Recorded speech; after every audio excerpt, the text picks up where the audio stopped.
నమస్కారం సుఖీభవకు స్వాగతం. ఈ రోజు సుఖీభవలో చిగుళ్ల బాధలకు చికిత్స ఎలా?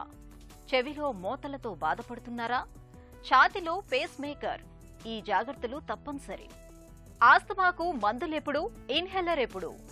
ఇంకా హెల్త్ టిప్. నోరు మంచిదైతే ఊరు మంచిదవుతుందనేది పాత సామెత. అయితే నోటిని ఆరోగ్యంగా ఉంచుకుంటే మొత్తంగా మన ఆరోగ్యమే భద్రంగా ఉంటుందనేది కొత్త సామెత.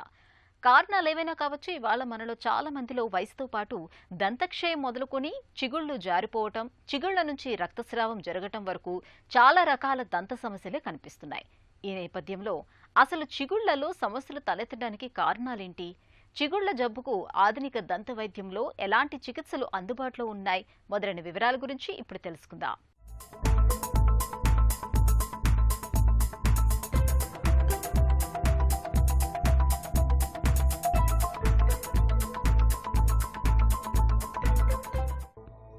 ఓ అందమైన చిన్న చిరునవ్వు మనమంటే ఏమిటో ఎదుటివారికి చెప్పకనే చెబుతుంది. అందమైన ఆ చిరునవ్వుకు అంతకంటే అందమైన పలువరస, చక్కని ముఖారవిందం తోడైతే మరింత అందంగా ఉంటుంది.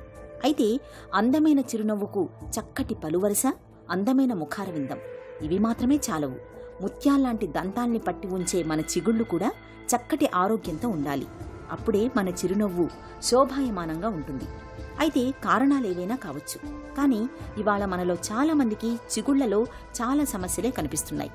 చిగుళ్లలో వాపు, రక్తస్రావం, చిగుళ్లు జారిపోవడం ఇవన్నీ ఇవాళ నోటి ఆరోగ్యానికి ప్రమాదకరంగా పరిణమిస్తున్నాయి. సాధారణంగా పంటికి పై భాగం క్రౌన్ అని అంటాము, లోపల భాగం రూట్ ఉంటుంది. ఈ రూట్ అనేది బోన్లో ఉంటుంది. ఈ బోన్ పైన రూట్కి క్రౌన్కి మధ్యలో పెరిడాంటల్ లిగమెంట్ ఉండి దాని మీద గమ్ ఉంటుంది. ఈ కవర్ చేస్తా ఈ గమ్ ఎటువంటి కారణం చేతైనా ఇన్ఫ్లేమ్ అయితే దాన్ని చిగుళ్ళ ప్రాబ్లం అని అంటాము. ఈ చిగుళ్ళు రూట్ పార్ట్ని కవర్ చేసి ఇన్ బిట్వీన్ టీత్ ఒక పింక్ కలర్ ప్యాపిల్ లాగా ఉంటాయి. సో ఈ చిగుళ్ళు ఎప్పుడైతే కనుక మనకి ఇన్ఫ్లేమ్ అవుతాయో దాన్ని జింజివైటిస్ అని అంటాము. సో ఇట్లా క్రానిక్ జింజివైటిస్ అంటే చిగుళ్ళు వాచి ఉండి దాని నుంచి బ్లీడింగ్ వస్తూ ఉంటుంది. అది కంట్రోల్ చేయకపోతే ఏమవుతుందంటే అది పెరిడాంటైటిస్ కింద కన్వర్ట్ అవుతూ ఉంటుంది. పెరిడాంటైటిస్ అంటే లోపల ఉన్న ఎముక అరగటము. ఇవన్నీ ఎందుకు జరుగుతాయంటే క్యాలిక్యులస్ వల్ల. క్యాలిక్యులస్ అంటే గార వల్ల జింజివైటిస్ వచ్చి ఈ జింజివైటిస్ని ట్రీట్ చేయకపోతే పెరిడాంటైటిస్ వచ్చి పళ్ళు అనేది కదులుతూ ఉంటాయి. సో ఎవ్రీ డే మనం తిన్నది ఏమవుతుందంటే ఒక ఫిల్మ్ లాగా ఫామ్ అవుతూ ఉంటుంది. దాన్ని ఏమంటారంటే ప్లాక్ అని అంటాం. అది స్మూత్గా ఉంటుంది. అది క్లీన్ చేసేసుకుంటే బ్రష్తో పోతుంది. ఎప్పుడైతే అది క్లీన్ చేసుకోలేదో అది గట్టిగా అవుతుంది. అది క్యాలిక్యులస్. దాన్ని టార్టర్ అని కూడా అంటాము. సో ఒకసారి అది టార్టర్ కింద కన్వర్ట్ అయితే మనం ఎంత బ్రష్ చేసుకున్నా కూడా అది పోదు. అది స్కేలింగ్ అనేది చేపించుకుంటేనే పోతుంది.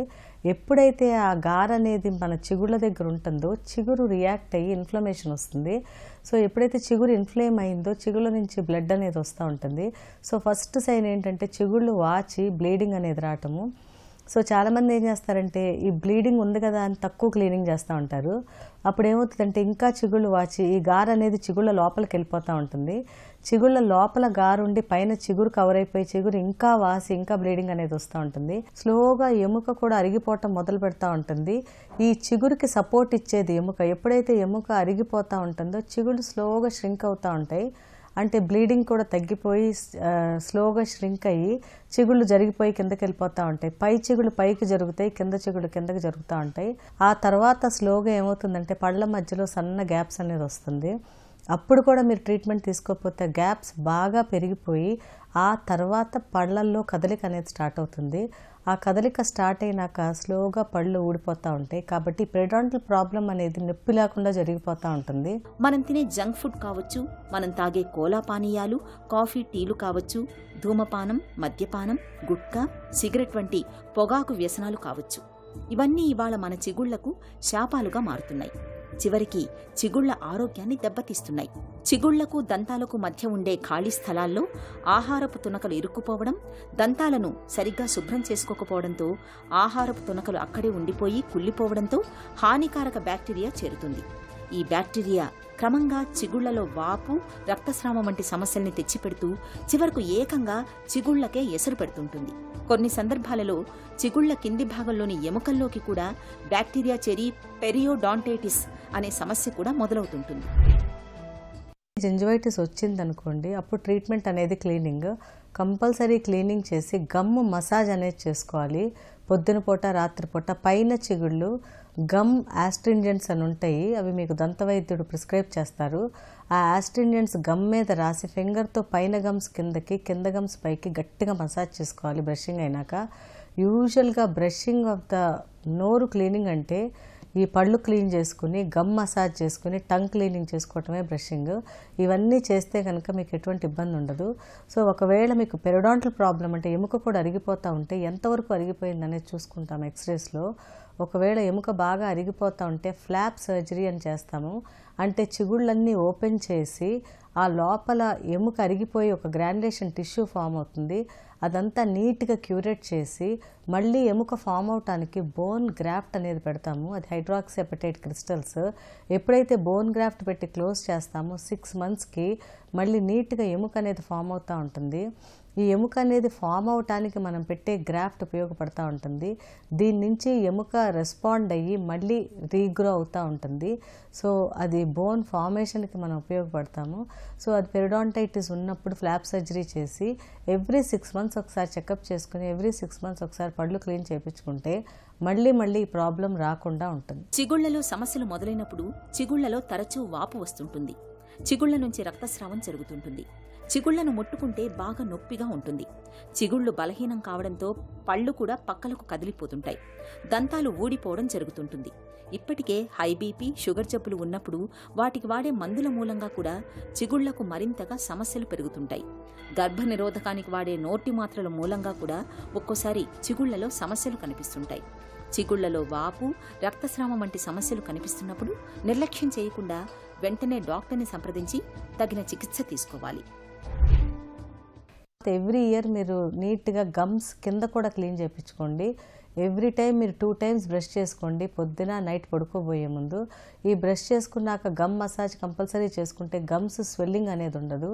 తర్వాత మీరు ఎక్కువ స్టిక్కీ ఫుడ్స్ కానీ, ఏదైనా చాక్లెట్స్ కానీ, ఏదైనా అతుక్కునే ఫుడ్స్ కానీ తిన్నప్పుడు ఒకసారి నోరు క్లీన్ చేసేసుకోండి. ఒకవేళ ఇన్ బిట్వీన్ టీత్ ఏమన్నా కనుక ఫుడ్ ఇరుక్కుంటున్నట్టయితే ఫ్లాసింగ్ కంపల్సరీ చేసుకోండి. ఎందుకంటే in between teeth tooth brush వెళ్ళదు కాబట్టి ఫ్లాసింగ్ చేసుకుంటే మీకు ఎటువంటి ఇబ్బంది ఉండదు. కూల్ డ్రింక్స్ తీసుకోవటం తగ్గించండి. షుగర్ ఇంటేక్ తీసుకున్నప్పుడు ఒకసారి నీళ్ళు తీసుకుని కడుక్కోండి. ఒకవేళ మీరు బయట ఉన్నప్పుడు మీరు కడుక్కోవటం ఇబ్బంది అయితే అప్పటికప్పుడు గార్గిల్ చేసి మింగేసేయండి, ఇబ్బంది ఏమి ఉండదు. మీరు ప్రికాషన్స్ తీసుకుని దంతవైద్యుని సంప్రదిస్తే ఎటువంటి ఇబ్బందులు ఉండదు. చిగుళ్ల వ్యాధులన్నీ చాలా వరకు దంతాల నుంచే మొదలవుతాయి. కాబట్టి దంతాలను ఆరోగ్యంగా ఉంచుకుంటే చిగుళ్లను మనం చక్కటి ఆరోగ్యంతో ఉంచుకోవచ్చు. దంతాలకు పాచి, గార పట్టకుండా తరచూ స్కేలింగ్ చేయించుకుంటూ ఉండాలి. నిత్యం శుభ్రంగా బ్రషింగ్ చేసుకోవాలి. హై బీపీ, షుగర్, కిడ్నీ, మూర్ఛవ్యాధికి మందులు వాడుతున్నప్పుడు చిగుళ్లకు సమస్యలు పెరిగే అవకాశం ఉందని గుర్తుంచుకొని ముందు నుంచే తగిన జాగ్రత్తలు తీసుకోవాలి. 3 నెలలకోసారైనా చిగుళ్లను, దంతాలను పరీక్ష చేయించుకోవాలి. చిగుళ్లలో వాపు, రక్తం వంటి సమస్యలు కనిపిస్తున్నప్పుడు నిర్లక్ష్యం చేయకుండా తగిన వైద్య సాయం తీసుకోవాలి. అవసరమైతే డాక్టర్ సలహా మేరకు వేరే రకం మందులకు మారాలి. ఈ జాగ్రత్తలు చిగుళ్లను, దంతాలను చక్కటి ఆరోగ్యంతో ఉంచు. చెవిలో జోరీగలాగా అస్తమానం ఏదో ఒక శబ్దం వినిపిస్తూ ఉంటే ఆ బాధను, వేదనను మాటల్లో చెప్పలేం. అనుభవించే వారికే ఆ నరకం తెలుస్తుంది. మనలో కొంతమందికి చెవి లోపల గంట కొడుతున్నట్లుగా, దూరంగా రైలు వెళ్తున్నట్టుగా, ఎక్కడో బోరుబావి తవ్వుతున్నట్టుగా రకరకాల శబ్దాలు అస్తమానం వినిపిస్తూ ఉంటాయి. ప్రశాంతంగా ఉన్నప్పుడు, చివరికి రాత్రి పడుకున్నప్పుడు సైతం చెవుల్లో శబ్దాలు వినిపిస్తూనే ఉంటాయి. ఈ రకమైన సమస్యను డాక్టర్లు టినిటస్గా పిలుస్తారు. నిత్య జీవితాన్ని దుర్భరంగా మార్చే చెవిలో మోతకు కారణాలు, పరిష్కార మార్గాల గురించి ఇప్పుడు తెలుసుకుందాం. టినిటస్ అంటే abnormal sound in year in absence of external sound అండి. అంటే మనకి బయట సౌండ్ ఏమీ లేకుండా మన చెవులో మోత వస్తుంటుంది అన్నమాట. సాధారణంగా చెవులో మోతకి ఇప్పుడు వస్తున్న ప్రాబ్లం ఏంటంటే, ఎక్కువ మంది అంటే మనం గత 4-5 సంవత్సరాల నుంచి చూసినట్లయితే ఫోన్లు, హెడ్సెట్లు, బ్లూటూత్లు బాగా వాడుతున్నాం అన్నమాట. ఈ హెడ్సెట్లు, బ్లూటూత్లు కంటిన్యూస్గా మన చెవులో పెట్టుకోవటం వలన లోపల చెవులో కాక్లియర్ హెయిర్ సెల్స్, అక్కడ బ్లడ్ వెజల్స్ డ్యామేజ్ అయ్యి ఆ డ్యామేజ్డ్ సెల్స్ నుంచి అబ్నార్మల్ సౌండ్స్ వస్తూ ఉంటాయి అన్నమాట. అలానే ఇప్పుడు మనం చూసినట్లయితే అందరం కూడా కంటిన్యూస్గా ఆల్మోస్ట్ కోల్డ్ వెదర్లో ఉంటున్నాం. అంటే మన రూముల్లో ఏసీలు బాగున్నాయి అన్నమాట. ఆల్మోస్ట్ ఈ చలిగాలికి కూడా మన లోపల చెవులో ఉన్న రక్తనాళాలు అనేవి క్లోజ్ అయిపోయి మనకి చెవులో సౌండ్ వచ్చే అవకాశం ఉంటుంది. యూజువల్గా ఎవరైనా టిన్నిటస్ ప్రాబ్లంతో వచ్చినట్లయితే ఫస్ట్ హిస్టరీ తీసుకుంటామండి. హిస్టరీలో వాళ్ళకి ఏమన్నా స్ట్రెస్ ఉందనుకోండి, స్ట్రెస్ని మనం తగ్గియాలి. అది లైఫ్ స్టైల్ విధానంతో బేసిక్గా యోగా చేసుకోమని చెప్పాలి, ఫిజికల్ యాక్టివిటీ చేసుకోమని చెప్పాలి, మెడిటేషన్ చేసుకోమని చెప్పాలి. ఫోను, హెడ్సెట్, బ్లూటూత్ వాడే అలవాటు ఉంటే అది ఖచ్చితంగా మనం ఆపేయాలి. అలా ప్రాబ్లం ఉన్న వాళ్ళు ఎప్పుడైనా కూడా మొబైల్ ఫోన్తో దూరంగా పెట్టుకొని మాట్లాడాలి, కానీ చెవి దగ్గర ఎట్టి పరిస్థితుల్లోనూ పెట్టుకోకూడదు. వీటితో పాటు కాక్యులో వెస్టిబులర్ టెస్ట్లో కనుక ఏమైనా సెల్యులర్ డ్యామేజ్ ఉన్నట్లయితే యూజువల్గా దానికి మనం సెల్స్ రికవరీ కావడానికి, రీగ్రోత్ కావడానికి మనం బి కాంప్లెక్స్, విటమిన్, కాల్షియం సప్లిమెంట్లు, మినరల్ సప్లిమెంట్లు ఇస్తాము. దాంతోపాటు బ్లడ్ వెజల్స్ డైలేట్ చేయడానికి వ్యాసో డైలేటర్స్ కూడా ఇస్తామన్నమాట. సో చెవిలో బేసిక్గా మనం సిమ్టమాటిక్ ట్రీట్మెంట్తో పాటు ఆ సెల్ రీజనరేషన్ ఇంప్రూవ్ చేయాలన్నమాట. కొంతమందిలో కనుక ఏదైనా టిన్నిటస్ చాలోంచి ఉన్నట్లయితే ఇంజెక్షన్ చేతికి కానీ చెవులో కానీ ఇచ్చి మన సెల్ లోపల చెవులో ఉన్న బ్లడ్ వెజల్స్ డైలేట్ అయ్యేటట్టు చేసి, దాంతోపాటు సెల్స్ కూడా మళ్ళీ రికవరీ అయ్యేటట్టు చేసి మనం టిన్నిటస్ తగ్గటానికి అవకాశం ఉంటుంది. మన గుండె ఒక సజీవ యంత్రం. లబ్డబ్మని స్పందిస్తూ నిరంతరాయంగా రక్తాన్ని శరీరమంతటికీ సరఫరా చేస్తూ ఉంటుంది. అయితే కొన్ని రకాల ఇన్ఫెక్షన్లు, జబ్బుల కారణంగా ఒక్కోసారి గుండె స్పందనల్లో విపరీతమైన తేడాలు కనిపిస్తూ ఉంటాయి. అయితే వేగంగానూ లేదంటే నెమ్మదిగానూ స్పందిస్తూ ఉంటుంది. ఇలాంటి స్పందనల్ని సరిచేయటానికి పేస్ మేకర్ అనే చిన్న ఎలక్ట్రానిక్ పరికరం చక్కగా ఉపయోగపడుతుంది. అయితే ఛాతీపై పేస్ మేకర్ను అమర్చాక జీవనశైలి, అలవాట్ల విషయాల్లో చాలా జాగ్రత్తలు తీసుకోవాల్సి ఉంటుంది. పేస్ మేకర్ పరికరాన్ని అమర్చాక తీసుకోవాల్సిన జాగ్రత్తల గురించి ఇప్పుడు తెలుసుకుందాం.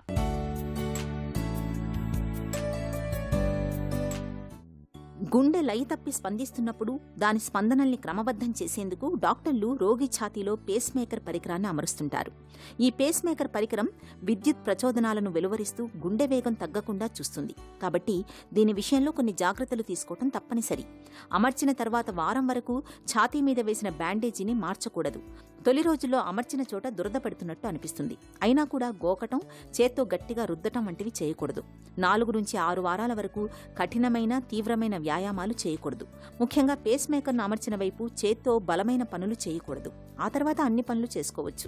అయస్కాంతంతో కూడిన ఎలక్ట్రానిక్ పరికరాలు పేస్ మేకర్ మీద ప్రభావం చూపుతాయి. కాబట్టి స్మార్ట్ ఫోన్లను పేస్ మేకర్కు కనీసం 6 అంగుళాల దూరంలో ఉండేలా చూసుకోవాలి. పేస్ మేకర్ను చాలా వరకు ఛాతీలో ఎడమవైపుననే అమరుస్తుంటారు. అందువల్ల ఎడమ జేబులో ఫోన్ పెట్టుకోవడం మంచిది కాదు. మాట్లాడేటప్పుడు అవతల చెవి అంటే ఎడమవైపున పేస్ మేకర్ అమర్చితే కుడి చెవి వద్ద ఫోన్ పెట్టుకోవాలి. స్పీకర్ ఆన్ చేసుకునైనా మాట్లాడొచ్చు. ఈ సిగరెట్ల వంటివి వాడకపోవడం ఉత్తమం. ఇవి పేస్ మేకర్ పనితీరుకు భంగం కలిగించొచ్చు. ఇక పేస్ మేకర్ను అమర్చాక కనీసం 6 నెలలకు ఒకసారైనా తనిఖీ చేసుకోవాలి. పేస్ మేకర్ ఎలా పనిచేస్తోంది, బ్యాటరీ ఎంతవరకు ఉందనే విషయాలు ముందుగానే తెలుస్తాయి. అవసరమైతే డాక్టర్లు పేస్ మేకర్ సెట్టింగులను మారుస్తారు. పేస్ మేకర్ అమర్చినప్పుడు ఒక చిన్న కార్డు ఇస్తారు. అందులో పేస్ మేకర్ రకం, తయారు చేసిన కంపెనీ వంటి వివరాలుంటాయి. దీన్ని ఎల్లప్పుడూ వెంట ఉంచుకోవాలి. ఏదైనా అత్యవసర పరిస్థితి తలెత్తినా, ఇతరత కారణాలతో ఆసుపత్రికి వెళ్లినా కార్డు చూపిస్తే చికిత్సలు, మందుల విషయంలో పొరబడ్డం తప్పుతుంది. శస్త్రచికిత్స చేస్తున్నప్పుడు రక్తస్రావం కాకుండా వాడే ఎలక్ట్రోకార్టీ పరికరం కొన్నిసార్లు పేస్ మేకర్ మీద ప్రభావం చూపొచ్చు. కార్డును చూపిస్తే పేస్ మేకర్ హెడ్ని తగినట్టుగా మారుస్తారు. ఎంఆర్ఐని తట్టుకునే పేస్ మేకర్ అవునో కాదో కూడా కార్డుతో తెలుస్తుంది. ఎంఆర్ఐని తట్టుకునేదైనా కూడా సెట్టింగుల్లో కొన్ని మార్పులు చేయాల్సి ఉంటుంది. ఇక్కడ కార్డు ఉపయోగపడుతుంది. కిడ్నీలో రాళ్లను తొలగించడానికి చేసే లిథోట్రిప్సీ, క్యాన్సర్ బాధితులకు ఇచ్చే రేడియేషన్ చికిత్స వంటివి పేస్ మేకర్ మీద ప్రభావం చూపొచ్చు. కాబట్టి ఛాతీలో పేస్ మేకర్ ఉందన్న విషయాన్ని ముందే డాక్టర్కి చెప్పాలి. అవసరమైతే సెట్టింగ్స్ మారుస్తారు. అలాగే విమానాశ్రయాల్లో, మెట్రో రైలు స్టేషన్లలో మెటల్ డిటెక్టర్లు గుర్తించినప్పుడు కార్డును చూపిస్తే సిబ్బంది అడ్డుకోకుండానూ చూసుకోవచ్చు. నీటిలో స్వేచ్ఛగా తిరిగే చేపపిల్ల ఒడ్డున పడ్డప్పుడు తనది కాని వాతావరణంలో ఊపిరాడక ఉక్కిరిబిక్కిరై గిలగిలా కొట్టుకుంటుంది. ఆస్తమా బాధితుల పరిస్థితి కూడా అచ్చంగా ఇలానే ఉంటుంది.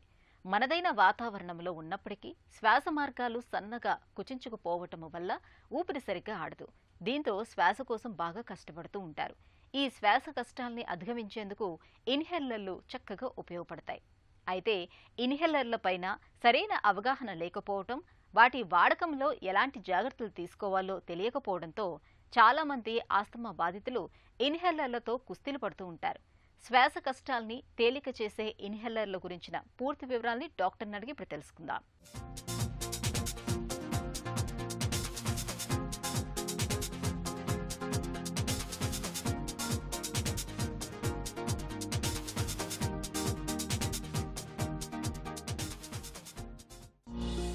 ఆస్తమాకు మందులు ఎప్పుడు, ఇన్హేలర్ ఎప్పుడు? ఆస్తమాలో అంటే మందులు అంటే ఓరల్ ట్యాబ్లెట్స్ అండ్ ఇన్హేలర్స్. మనం ఆస్తమా గురించి చూసినప్పుడు స్టేజ్ 1 నుంచి మేము ట్రీట్మెంట్ ఇచ్చేటప్పుడు step 1, step 2, step 3, step 4, step 5 ఈ రకంగా ఇస్తామన్నమాట. స్టెప్ 1 నుంచి మనం వాడాల్సిన మందులు వచ్చి ఇన్హేలర్సే. కాకపోతే ఆ ఇన్హేలర్స్లో డోసెస్ అనేవి చేంజ్ అవుతూ ఉంటాయి. సో ఆస్తమాకి ఫస్ట్ అండ్ ఫోర్మోస్ట్ ట్రీట్మెంట్ ఏదన్నా ఉంది అంటే అది ఇన్హేలర్సే.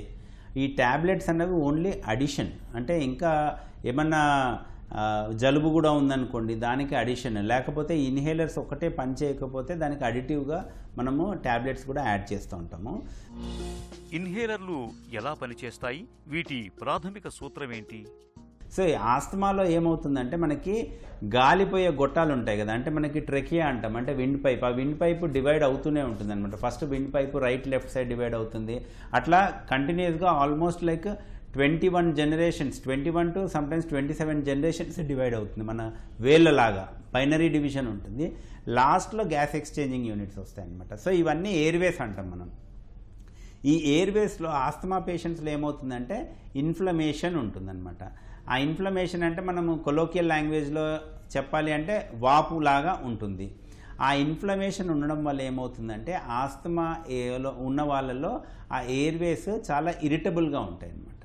సో ఎనీ ట్రిగ్గర్కి ఎక్స్పోజ్ అయినప్పుడు, ట్రిగ్గర్ అంటే అది చల్ల గాలి కావచ్చు, లేకపోతే ఒక కూల్ డ్రింక్ కావచ్చు, లేకపోతే ఏదైనా వైరల్ ఇన్ఫెక్షన్ జలుబు చేయడం కానీ అట్లాంటిది కావచ్చు, లేకపోతే ఏదైనా పంజెంట్ ఓడర్ అంటే ఏదైనా స్మెల్స్ కానీ కావచ్చు, లేకపోతే పుప్పొడి, దుమ్ము, ధూళి ఏదైనా కావచ్చు ట్రిగ్గర్. ఆ ట్రిగ్గర్కి ఎక్స్పోజ్ అయినప్పుడు ఆ ఎయిర్వేస్ హైపర్ రియాక్టివ్ అవుతాయి అనమాట. అంటే నార్మల్గా దానికి పెద్దగా రియాక్ట్ అవ్వాల్సిన అవసరం ఉండదు. ఎయిర్వేస్ నార్మల్ పేషెంట్స్లో రియాక్ట్ అవ్వవు కూడా. బట్ ఆస్తమా ఉన్న వాళ్ళలో ఆ ఇన్ఫ్లమేషన్ ఉండడం వల్ల ఎయిర్వేస్లో అవి హైపర్ రియాక్టివ్ అవుతాయి అన్నమాట. ఆ హైపర్ రియాక్టివ్ అయిపోయి ఏమవుతుందంటే ఆ స్పాజంలోకి వెళ్ళిపోతాయి, అంటే కుచించుకుపోతాయి. ఆ కుచించుకుపోయినప్పుడు మనకి గాలి వెళ్ళడానికి ఇబ్బంది అయిపోయి దగ్గు, ఆయాసము, పిల్లి కూతలు ఇట్లాంటి సిమ్టమ్స్ వస్తాయి అన్నమాట. దాన్నే ఆస్తమా అటాక్ అంటాం. సో ఎయిర్వే ఇన్ఫ్లమేషన్ ఉండి ఆస్తమా అటాక్ రాకపోతే కూడా వాళ్ళకి దగ్గు, ఆయాసం లాంటి సిమ్టమ్స్ ఏమీ ఉండవు. బట్ ఎప్పుడైతే ఎయిర్వే స్పాజంలోకి వెళ్తాయో అప్పుడు మనకి ఆ సిమ్టమ్స్ వస్తాయి అన్నమాట. దాన్ని ఆస్తమా అటాక్ వచ్చినప్పుడు మనం ఆ ట్యాబ్లెట్స్, ఇన్హేలర్స్ అవి ఇస్తాము. ఆ ఎయిర్వేస్లోకి ఆ బ్రాంకోడైలేటర్స్, బీటా-2 అగనిస్ట్ కానీ లేకపోతే ఇప్రాట్రోపియం లాంటివి ఇచ్చినప్పుడు ఏమవుతుందంటే ఎయిర్వేస్ ఆ స్పాజం రిలీవ్ అయ్యి మళ్ళీ ఎయిర్వేస్ ఓపెన్ అవుతాయి అనమాట. అప్పుడు మనకి దగ్గు, ఆయాసం తగ్గుతుంది. ఇన్హేలర్లలో ఎలాంటి మందుల్ని వాడతారు? బ్రాంకోడైలేటర్స్ అంటాం. అండ్ రెండోది ఏంటి అంటే ఇన్హేల్డ్ కార్టికోస్టెరాయిడ్స్. సో ఈ కాంబినేషన్లోనే ఉంటుందన్నమాట. సో ప్రివెంటర్స్ అంటే లాంగ్ టర్మ్గా వాడే ఇన్హేలర్స్ అనమాట. అంటే they prevent next attacks. Relievers అంటే మనకి ఈ టైంలో అటాక్ ఉంది కాబట్టి ఇమ్మీడియట్గా మనకి రిలీఫ్ కావాలి కాబట్టి, సో మనం మెయిన్గా రిలీవర్స్లో వాడే దాంట్లో ఉండే మంది ఏంటంటే బ్రాంకోడైలేటర్స్ ఉంటాయి. బ్రాంకోడైలేటర్స్ అంటే అవి బీటా అగోనిస్ట్ అంటామంట. మెయిన్గా యూజ్ చేసే బ్రాంకోడైలేటర్ వచ్చేసి బీటా-2 అగోనిస్ట్ అంటాం. అవి షార్ట్ యాక్టింగ్ బీటా-2 అగోనిస్ట్ ఉంటాయి. లైక్ మనకి సాల్బ్యూటమాల్ కానీ లివోసాల్బ్యూటమాల్, ఇవన్నీ షార్ట్ యాక్టింగ్ బీటా అగోనిస్ట్ అంటాము. అవి ఇమ్మీడియట్గా వర్క్ చేస్తాయి. సో ఆ స్పాజంని ఇమ్మీడియట్గా రిలీవ్ చేస్తాయి అన్నమాట. లాంగ్ యాక్టింగ్ బీటా అగోనిస్ట్ అంటాం, లాబాస్ అంటాం. ఆ లాబాస్లో మనకి అవి కాంబినేషన్ విత్ స్టెరాయిడ్సే వాడతాం ఆస్తమాలో. వితౌట్ స్టెరాయిడ్ లాబాస్ వాడమన్నమాట. సో ప్రివెంటర్స్లో మెయిన్గా స్టెరాయిడ్స్ ఉంటుంది. ఆ స్టెరాయిడ్స్ అనేది నేను ఇంతకుముందు చెప్పినట్టుగా మూల కారణం ఏంటి ఆస్తమాకి, ఆ ఎయిర్వే ఇన్ఫ్లమేషన్ని తగ్గిస్తుంది అనమాట. అండ్ ఈ బ్రాంకోడైలేటర్స్ ఎయిర్వే స్పాజంని ప్రివెంట్ చేస్తుంది. ఇన్హేలర్ల వాడకం ఎలా ఉండాలి? ఇన్హేలర్స్ని ఎలా వాడాలి అంటే ఒక్కొక్క డివైస్ ఒక్కొక్క రకంగా వాడేది ఉంటుంది. అది మీకు ఏ డాక్టర్ దగ్గరికి వెళ్తారో వాళ్ళు మీకు ఎక్స్ప్లెయిన్ కూడా చేస్తారు. అండ్ రెండోది ఏంటంటే ఇన్హేలర్స్ అనేవి రెగ్యులర్గా వాడాలి.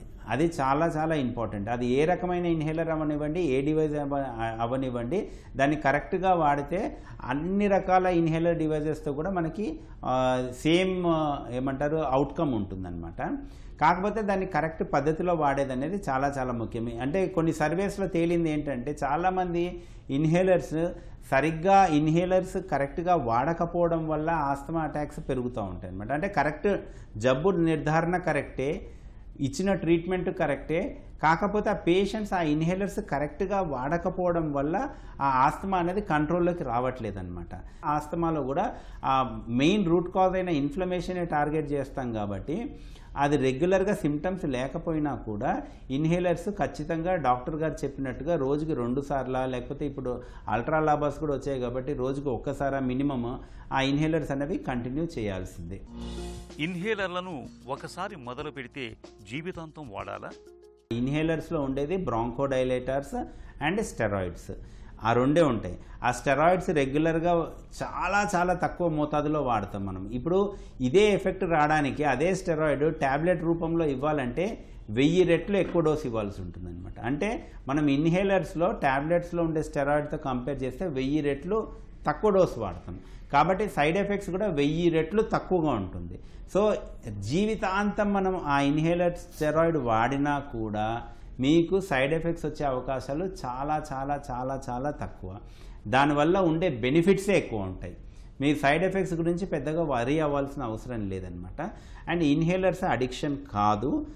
మీరు పల్మనాలజిస్ట్ గారు చెప్పినట్టుగా రెగ్యులర్గా ఇన్హేలర్స్ వాడితే మీరు సివియర్ ఆస్తమా స్టేజ్కి కూడా మీరు వెళ్ళే అవకాశం ఉండదు. ఆస్తమా బాధితులకు ఇన్హేలర్లు అనేవి ఒక చక్కటి పరిష్కారం. ఓవైపు మందులు వాడుతూ మరోవైపు డాక్టర్ల సూచనలు సలహాల మేరకు ఇన్హేలర్లను వాడుకుంటూ ఉంటే ఆస్తమా అటాక్స్ను చక్కగా ఎదుర్కోవచ్చు. ఒక చిన్న చిట్కా మీకోసం. వానాకాలంలో అల్లం, హెర్బల్ టీ, సూపుల్ని తరచుగా తీసుకుంటూ ఉండండి. వీటిలో యాంటీఆక్సిడెంట్ పోషకాలు సమృద్ధిగా ఉంటాయి.